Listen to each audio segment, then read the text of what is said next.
Moving on, one other thing that we kind of talked on a little bit before we started recording, the sort of accidental motif of this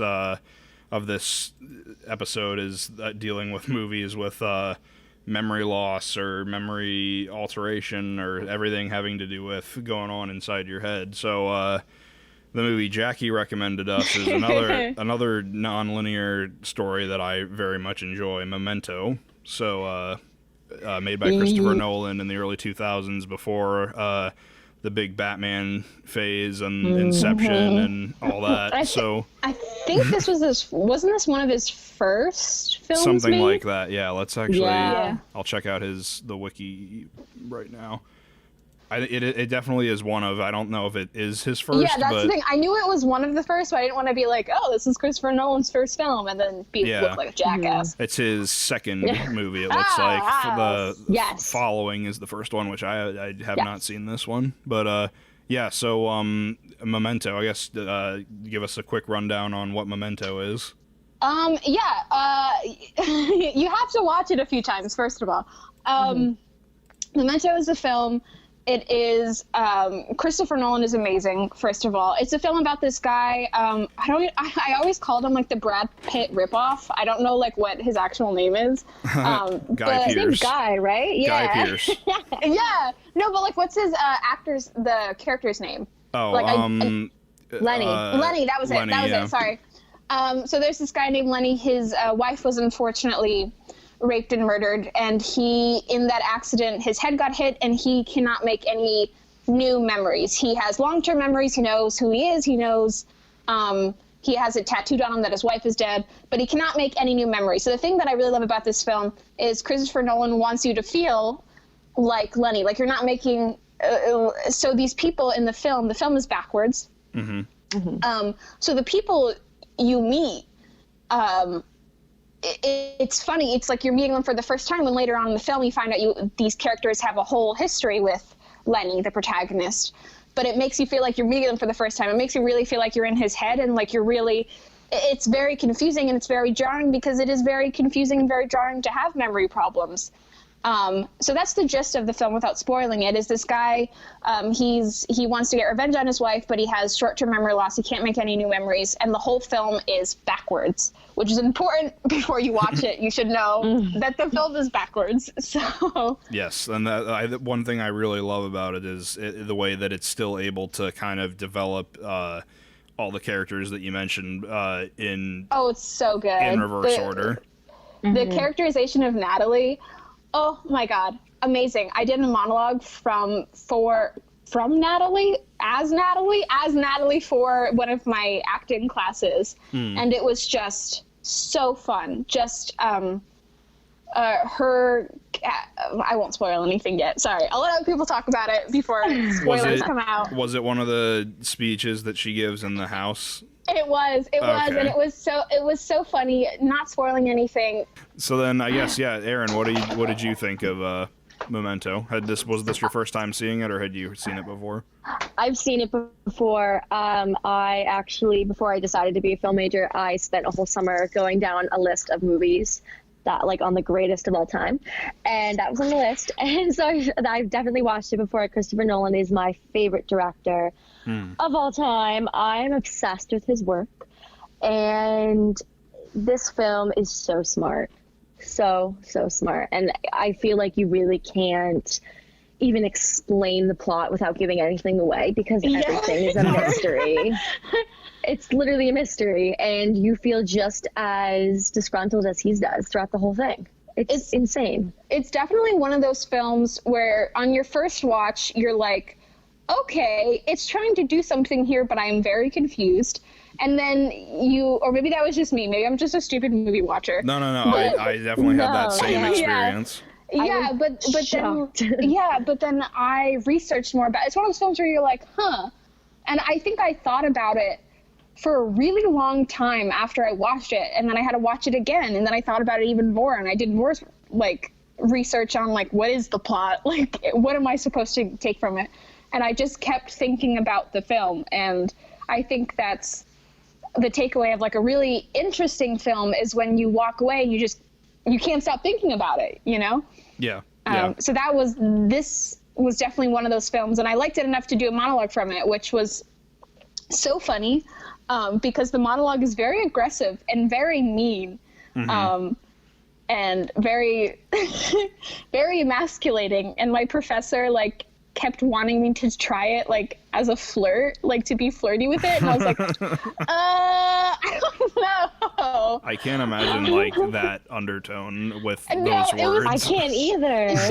She wanted to be, like, an acting exercise, like, to see, like, the different vibes of it, I guess. And it was just so funny to be like, you pathetic piece of shit. Like, like, and she's like, yeah, be flirty. And I'm like, it was so funny. So I just really like that film. I love it. I think it's different. I love things that are different and creative.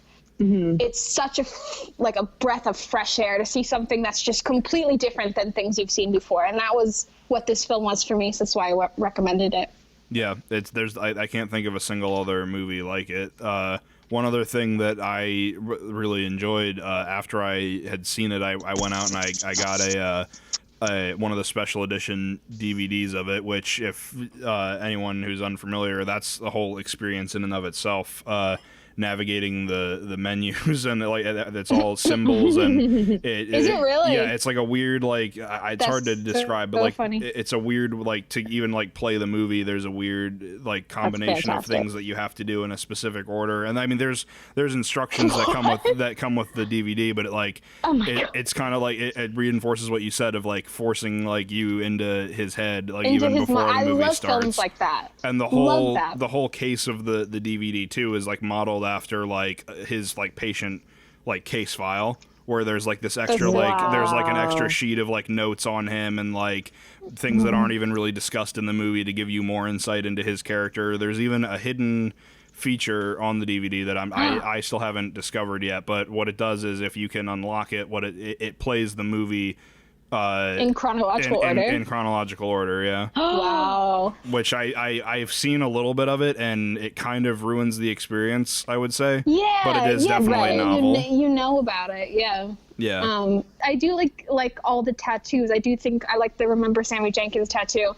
I think there's something so telling about seeing that John G. raped and murdered my wife on his chest that's so just intense, yeah. Yeah, it's an image that it's an image that stays with you, and I really like that about this film. Yeah, and especially in that scene where Carrie-Anne Moss, like her character, I guess we can get into spoilers a little bit, but one thing that I said originally, I really love how there's still character development, but it happens in like reverse order in like a very unique way. Like, yeah, you see her be mad that like, oh, that's your car, that's your jet. And then from backwards, you see her story of she like starts off as like this like nice like good Samaritan, and then turns into this like cruel vindictive bitch. Basically, oh my God, like her monologue is like she gives this monologue, and it's a total shift change, and she steals all the pens in the house so he can't write down that she's duplicitous, and it's just insane where he's just so helpless looking at her.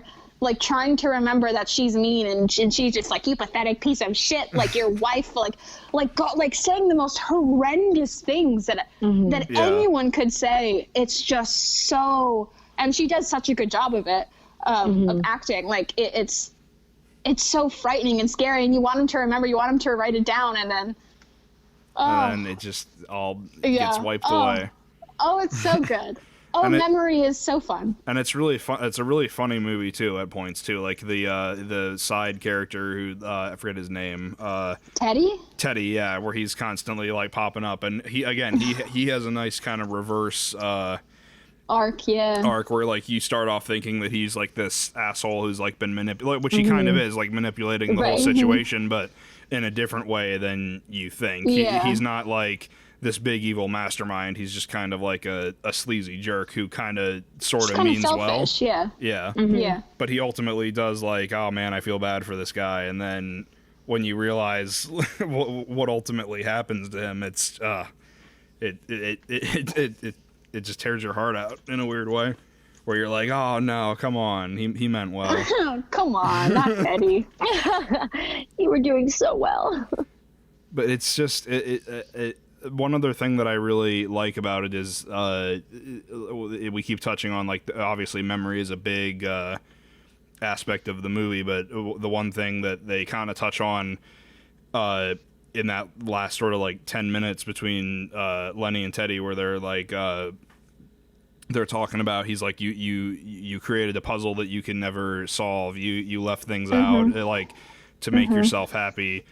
And the one thing that I like throughout the movie is they do these kind of like subtle hints where that, like, maybe this backstory that Lenny's been saying he has is not exactly what it is. It's his way of like trying to like so much of the movie is him trying to, you think it's him trying to remember and trying to hold on to what he loves, but when you get down to it at the end, you kind of realize that it's a lot of the movie is yeah, but it's also a lot of like him trying to make himself forget a lot of things that, like, it's never really overtly said, but I think that one of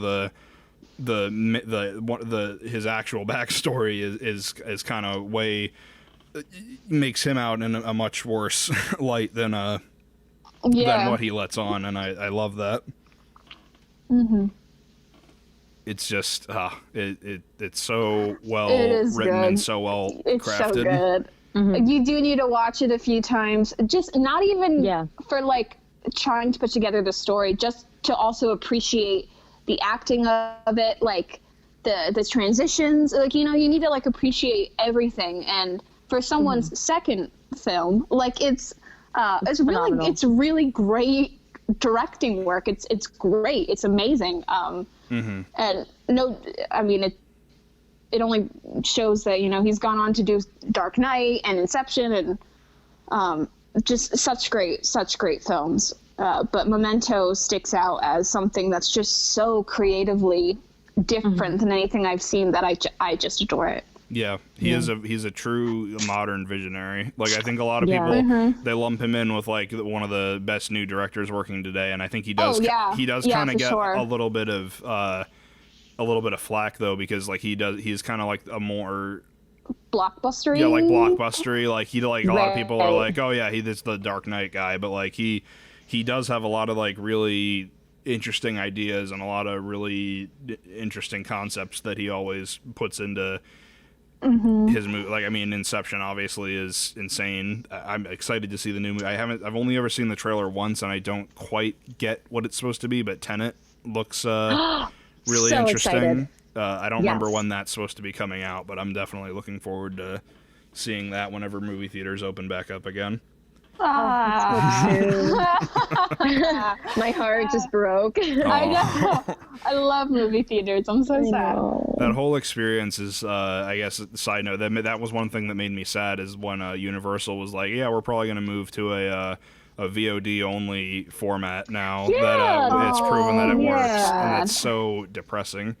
There's like this such a, like, I mean, we can tell you, I'm sure that whole everything being overpriced to shit is another conversation, but there's nothing really like going to the movies, you know? Yeah. Oh my gosh, no. It's so there's something about it. It's a great experience. It's great for like introverts like me who like social set. Like, I like being with people, I just don't like interacting with people.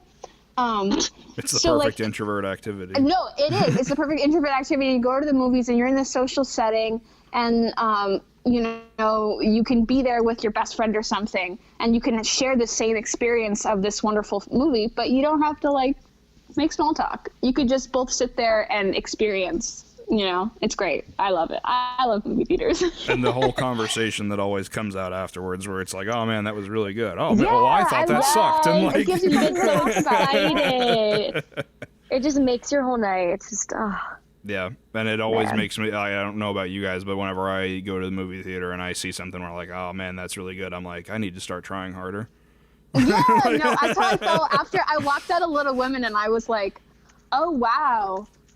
Like, I still have to see Little Women. I was like, I want to be good. Like, geez, she's so good. Like, I want to be good.